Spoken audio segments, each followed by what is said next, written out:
ગુજરાતમાં માવઠાના મારથી ખેતીના પાકને ભારે નુકસાન પહોંચ્યું છે। 5 જિલ્લામાં 500 કરોડના મગફળી અને કપાસનું ધોવાણ થઈ ગયું છે।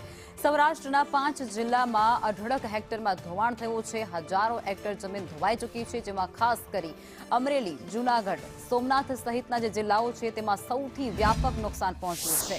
અમરેલી જિલ્લામાં મગફળી અને કપાસમાં 55 થી 60% જેટલી સુધી નુકસાન પહોંચી ચૂક્યું છે। અને આ ઉપરાંત અમરેલી જિલ્લામાં પણ 8000 હેક્ટરથી વધુ વાવેતરને નુકસાન પહોંચવા પામ્યું છે।